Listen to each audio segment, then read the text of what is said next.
Welcome everyone to the HR Quarterly updates of Pallas Employment Lawyers. This webinar is from 4 p.m. until ultimately 5 p.m. I present this webinar together with my colleague Julien Blok. My name is Sanne van Rijssenbeek. Julien is a little bit later because he's stuck in a traffic jam, but I will start this webinar and he will join me thereafter.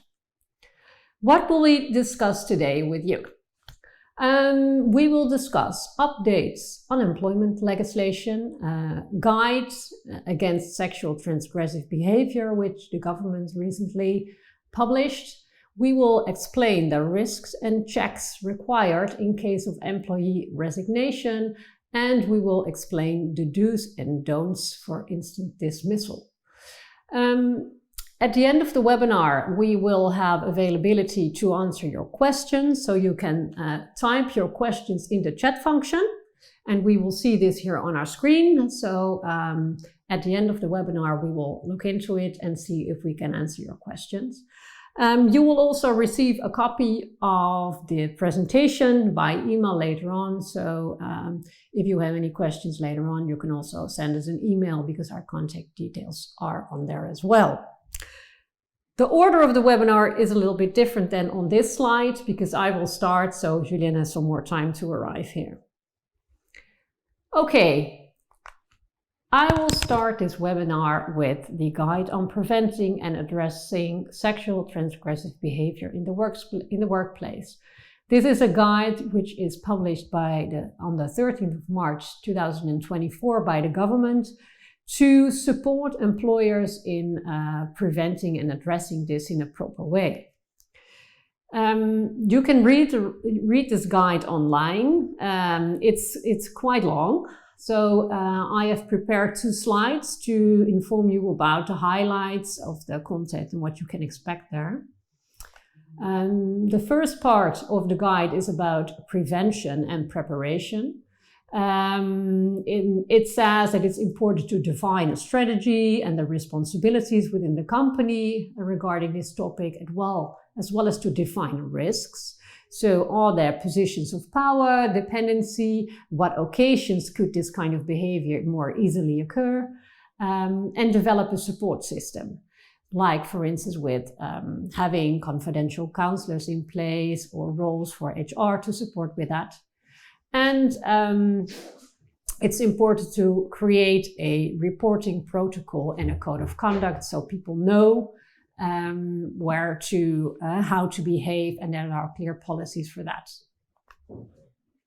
But what about if a report is filed or you receive certain signals or complaints? Well, the guide is quite clear about that. It says that is not a choice to do nothing. You should act.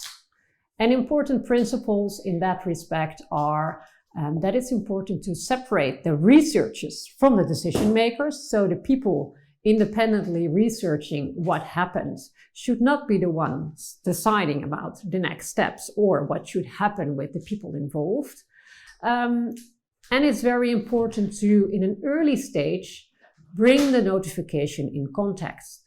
That means that it's important to understand or check who is involved in this complaint. Is it a manager, or is there a team involved? Are there other stakeholders? To do that at the start of a complaint, and then check whether temporary measures are needed, like, for instance, suspension of the accused or not. And thereafter, it's important to choose a follow-up of the notification. So, investigation of facts internally or externally, if required, of course, because sometimes the facts are already clear. But in any event, it's important to hear the parties involved, including the accused. Communication of stakeholders is very important. You need to keep them up to date. And in the end, it's important to choose a measure in follow-up. So, for instance, a warning or mediation, a demotion, dismissal, or, of course, that the outcome is that the complaint is unfounded. And if you follow this whole process, it's important to evaluate what happened, how did the process went, and do we need to do anything to prevent that in the future. Okay, that was the part about sexual transgressive behavior. Then I will now move to instant dismissal. Ontslag op staande voet in Dutch. I will start this part of the presentation with a poll question to understand, have you ever instantly dismissed an employee? So you should now see a pop-up of the poll question and you can click yes or no. And later on I will get the outcome here on my screen and we'll share that with you. Instant dismissal. What are the legal criteria? The most important criteria is that there must be an urgent cause. And an urgent cause often requires careful investigation of the facts by the company. What did exactly happen? And also includes, in principle, hearing of the employee. Has the employee a good explanation for his behavior or not? And did it happen according to the employee or not? The second criteria is that the dismissal must be given without delay. So that means that you cannot take weeks to find out whether something happened or before you have been able to reach the right stakeholder. You should act very fast. And the third criteria is that the dismissal reason should be shared immediately. So what does this mean? It means that you should gather evidence and have a very good dismissal letter that holds up in court, and that you need to act very fast. So I hope this helps in signaling for you that these criteria are very important. But I will go into this more in depth in my later on slides. I see here at the answer at the poll question that 67% has dismissed an employee instantly, and only 33% did not. So that is actually quite a high score, because it's quite exceptional that you instantly dismiss an employee. It should really be the ultimate resort. So it's not something you do easily. So I'm actually quite curious now how that went, but let's first go into the cases we can share with you. So what is an urgent cause? An urgent cause could be acts, characteristics, or behavior of the employee which have the consequence that the employer cannot reasonably be required to continue the employment contract. So those are very fine, nice legal wording, which doesn't give you a lot of specific outcome, but the law also provides some specific examples for you to understand what it may mean. So the law gives the following examples. Misleading the employer in the pre-employment phase. So that could be, for instance, giving false information during the job interview about your diploma, or maybe the reason for the termination of your previous employment. But also drunkenness despite warning. Theft or fraud is an obvious reason which we've seen in our practice as well. But also violence, insults, threats towards the employer or colleagues, or deliberately or recklessly expose himself or others or property to serious danger. Disclosure of business secrets is an example of an urgent reason, and also persistent refusal to comply with reasonable instructions. And that one is also often used if an employee refuses to do his job. And another one is gross negligence of the work duty. So if the employee does his job, but clearly neglects what he is expected to do on purpose. So what if you dismiss an employee instantly and the employee doesn't agree and goes to court? What can the employee claim, and what is therefore your risk? Well, the employee could claim nullification of the dismissal, which means that the employee actually claims reinstatement and back payments of the salary for the past months where he wasn't employed, according to you. The employee could also claim termination compensations. That means that the employee decides to agree with the termination, but still thinks there's no valid ground and he should be compensated for that. And in that situation, he asks for the transition allowance.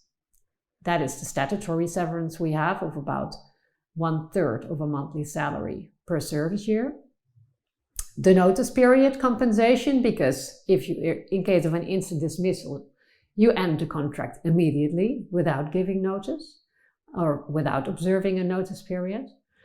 And the employee will claim a fair compensation. And that can be a very high amount because that takes into account damages for the future as well. I will give a case law example later in my slides. So to start with this first case law example, this is a very recent court judgment of the end of April of this year. In this situation, there was an employee who was a supermarket manager of Lidl, a well-known supermarket, from the 1st of August of 2022. And he organized end-of-year drinks at the supermarket outlet for all employees on the 30th of December. However, alcohol was served and consumed in violation with the company rules. The Lidl area manager found out and had a conversation with the employee about the event on January 2nd. So that is the first workday after this event happened. The employee was immediately suspended, and the next day, the employee was dismissed by telephone. In follow-up, the instant dismissal reasons were confirmed by letter to the employee on January 5th. And now the employee claims invalid dismissal in court. So what does the court say? The judge says there is an urgent cause for dismissal because there was a violation of company rules which were known to the employee. It is also clear that Lidl practices a zero tolerance policy on non-using of alcohol. And the manager has a role model position. So he doesn't get any exceptional situation because he should be the one giving the good example. Also, Lidl acted without delay because they were very fast. And they also communicated the reason within a few days. So this instant dismissal was considered valid by the court and therefore it ended immediately.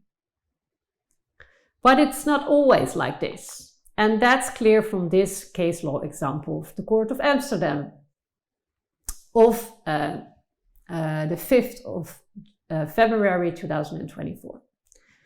In this situation, there is an employee. He was employed as the Europe Bureau Chief of a global immunity foundation already since 2008.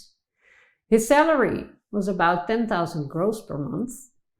And after some time, so in July 2023, the employer expresses concerns about the performance of the employee. So they drafted a performance improvement plan and it was planned to start on August 1st. However, the employee was suspended from work on August 2nd due to a toxic working environment, which his colleagues claimed and that it happened, or that he was the one responsible in creating this. So the employee reported sick on September 13th. In follow-up, the employer ends the suspension, but also the access of the employee to all company systems and accounts, and even changed the locks of the office so the employee couldn't enter the office anymore. And then on the October 29th, by letter, the employee terminated the employment contract with immediate effect for mismanagement. And the employee now claims compensations in court. What does the judge say? The judge says there is no urgent cause. So invalid instant dismissal. And the employer should pay a transition allowance, which equals about 53,000 euros gross, a compensation for the notice period, which equals about 34,000 gross, and a fair compensation of 400,000 gross. And here you see that the employer is severely punished for the fact that he instantly terminated the employment contract without valid urgent cause. So it's important to be very careful when you do this. And therefore, the key takeaways of this instant dismissal part of the presentation is that if you think that there could be an urgent cause for dismissal, act fast, secure or gather evidence immediately, and obtain legal advice. Consider suspending the employee during the investigation because it also shows that you could take it very seriously. And carefully investigate what happened and check the employee's views and explanation. Then draft a correct dismissal letter explaining the urgent cause for termination and serve it on very short notice. And if you do all this, then you can be successful in an instant dismissal, and also don't take the wrong step because it can be very expensive if you do it that way. Okay, then I will give the floor to Julien now, who has arrived. Yeah, finally arrived after some traffic. Good afternoon, everyone. To proceed again with the updates, the first update I wanted to discuss today is the mandatory carbon emission, or CO2, registration, which comes into effect on the 1st of July of 2024, this year.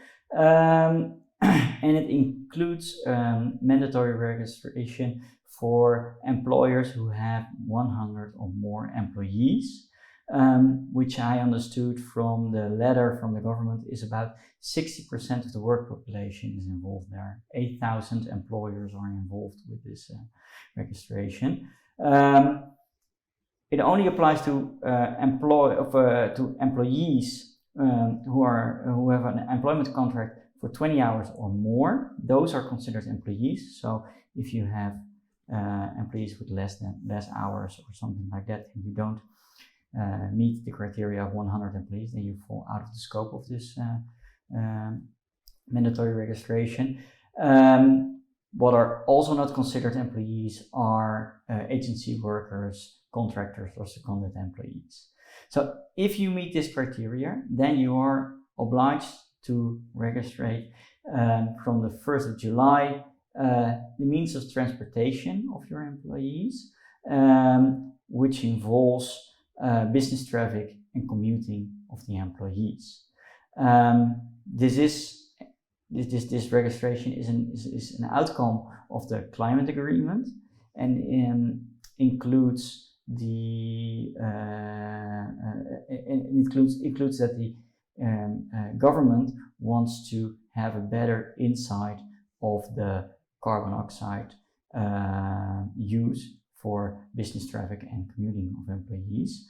Therefore, you do not only have to register the transport by car and also the kinds of fuel they are using, but also if they use electric cars, but also if the employees use a bicycle, and if they use a bicycle, if it's an electric bicycle, yes or no. So it goes quite far. What does not has to be registered is the private use of a company car or a lease car, for example.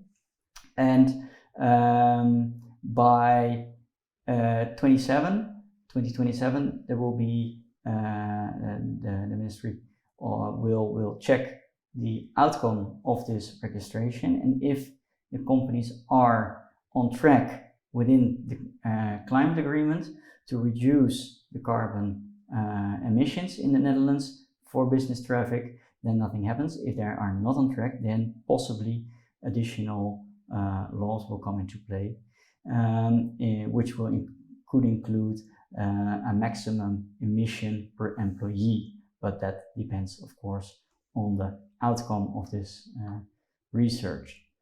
The second update I wanted to discuss is the Crisis Personnel Retention Bill, which is a follow-up of the NOW, you maybe still know, during the COVID pandemic, which gave employers the possibility to have wage subsidiaries or other aids to get through this COVID pandemic. This new bill is only in the consultation phase, and which means that it is put online, so everybody can see this new bill and you can give your comments on it. The bill includes that if you have a reduction of work of 20% or more over a period of 2 months, then you have the possibility for a maximum period of 6 months to redeploy staff into another suitable position, or to reduce the wage of the employees by 10%. It's also possible to do both. And there is a wage subsidy of 65% regarding non-worked hours. So what I already mentioned is it's possible for both. You can do both together, but the bill now includes also that if you have a works council and if you submit a request, then the works council needs to be asked for advice as well. So possibly this bill doesn't get too much comments, so the bill will pass, and then it is to determine when it will come into effect, but that's still uncertain because it's still in the consultation phase. A third update is the what seems to be the never-ending story of the qualification for employees or independent contractors. The Labor Relations and Clarifications and Legal Presumptions Act is again postponed, as you may already heard. There were several negative reactions following the internet consultation period. So the response from the minister was that following those comments, they need to study the comments first, and then to further clarify the intended new law, and also to take a good look at the reasonable implementation term, which was one of the main concerns and comments on this new bill. So we still don't know when it may come into effect and how this new law will how it will look like. Good for you to know is that the intention for the tax authorities to start more strict enforcement is still the case per the 1st of January of next year, 2025. And the tax authorities also already announced that they will enforce this more strict check to 3 focus groups within education, schools and everything, childcare, which they have a lot of contractors, and also healthcare, in which we also know that a lot of contractors work, and the question is still if they are real contractors or maybe they need to be considered employees. So those 3 focus groups, if your company is working in those 3 focus groups, please pay extra attention in the upcoming period with respect to the contractors working there. Then, because we shuffle things around, I wanted to discuss with you employee resignations, and should the employer investigate and the employee's will and intentions to actually resign, and how much do you need to investigate when an employee resigns, because once in a while we get involved in those cases if things are not that clear.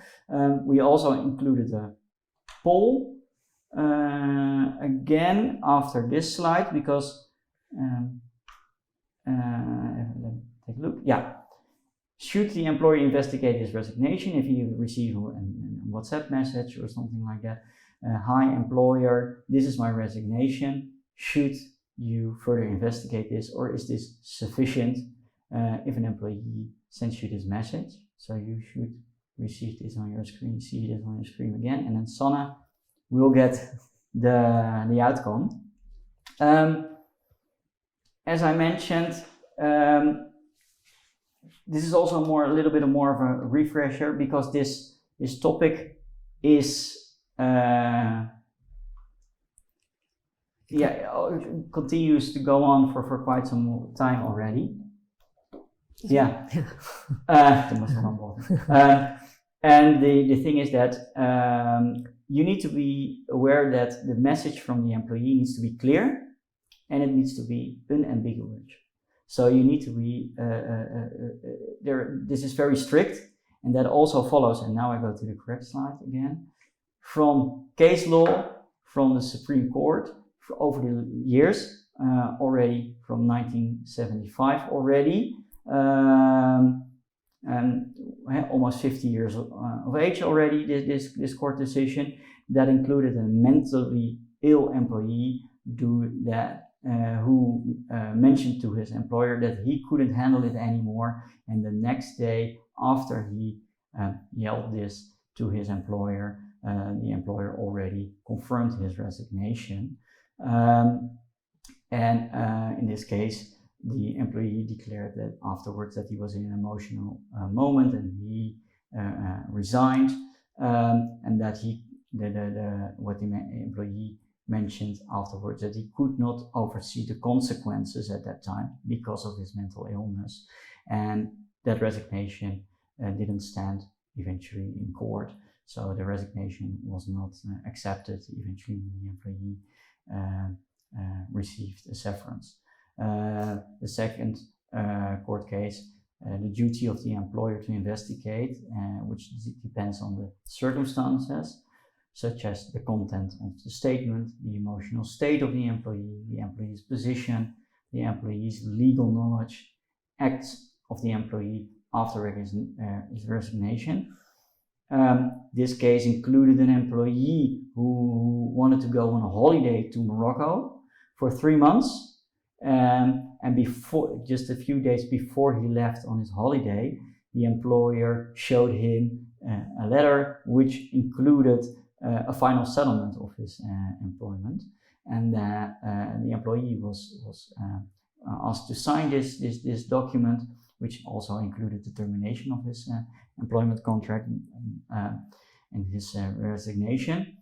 Then after his holiday of 3 months, he returned to his employer, was not aware that he agreed with the termination or he resigned, and he showed up to get back to his work. And then suddenly, surprisingly to him, the employer informed him that he was no longer working there, and that he agreed to that, and that he resigned by signing this letter. So also in this court case, that didn't stand, and the employee also received a severance. The last of the oldies is a court case regarding a driver who at the end of his shift returned back to the office, to the parking lot of the buses, was under the assumption that he would be brought home, but that was not the case, and then he yelled that he quitted, and that he didn't and that he would not return. He packed his stuff and he left the building. Then 4 days later, the employer confirmed to the employee that he resigned, and that his employment contract was terminated with immediate effect. Now, you already heard from Sanne how that works, so I will not discuss that anymore. But in this case, the employee, after the confirmation of the employer, so more than 4 days after, the employee returned to the employer and he said that he didn't want to resign, and that he was not fully aware of what he did, and that his resignation could not stand. In this case, the employee, following the court, he was too late. He waited too long with his to get back from his resignation. Also, because the employer waited a few days to assume that the employee indeed intended to resign. The employee also acted on his resignation, packed his stuff, and didn't return. Only after a few days, the employer sent out his letter. The employee got back to his resignation. I don't know if you already received any input from the poll. So 86% says that there should be an investigation after receiving such message of the employee, and 14% says no, that's not necessary. Okay, so based on this case law, it is good to investigate, to wait a little bit, and to have a conversation with the employee, which brings us also to a more recent court case of earlier this year, in February of this year, about the resignation of an employee. In this case, the employee re-entered into employment with the employer in 4th of July 2022, after she was also employed by the employer, resigned, but she returned back to the employer. And on the 10th of September in 2022, the employee reported herself sick due to a migraine attack. So that was on the 10th. The employee then, a day after, on the 11th of September, sends her resignation email to the employer. And later that day, after she sent that resignation, she also sent a second email to the employer with the reasons for the resignation, because the employer replied to her that, mentioning it to her that they thought it was sad that she resigned, but they understand that why she resigned, that it wasn't working out that well. And then she confirmed her resignation with multiple facts. The work caused significant frustration. She could no longer find motivation to work. And in addition, the employee stated her intention to start her own business, which was important in this case. So after that email, again, the employer confirms with the employee's resignation, and then the employee replies that she would continue to do her work during the notice period of 1 month. However, only when she felt better, she would pick up her work again. Then she even goes on holiday. After that holiday, she reports sick again, and then the employer replies that it isn't working out and that they would terminate her contract with immediate effect. Which, in my opinion, based on what Sanne already told, would be a better legal case, but that was not argued during this court case. But then 1 day after the end of the notice period, the employee sends an email that she reconsiders her resignation and that she would like to reverse this. And she also claimed that she resigned in an emotional state. So she gets back from her resignation a month afterwards, and also after multiple confirmations that this was what she wanted. Then eventually it ends up in the Court of Appeal. And then the Court of Appeal is going to take a look at those very strict rules, that it needs to be clear and unambiguous, the resignation. But it also takes a look at the fact that the employee took the position that she was ill, and that's due to her sickness. She resigned. However, the court takes a look at the doctor's report that she filed, but it didn't include it specific that at that moment she wasn't able to make up her mind. And the Court of Appeal also states that if the employee takes that position, the employee needs to have sufficient evidence that that's the case and not the employer. However, the employer may not assume too quickly that the employee wishes to resign. However, the employer in this case multiple times sent an email to her in which she replied that this was what she wanted to do, that this was that she was aware of the facts, and also that she wanted to start her own business. So she was aware of the financial impact of her resignation. So therefore, in this case, the employer could reasonably assume and trust that this employee's wish that she wanted to resign, and that she understood the consequences. And the fact that also, which plays a part in this case, is that only after a month she comes back to her resignation, plays a fact, and therefore this the employee's employment contract is terminated eventually due to her resignation, so it doesn't stand. So with this, the care that this employer took with this case was sufficient.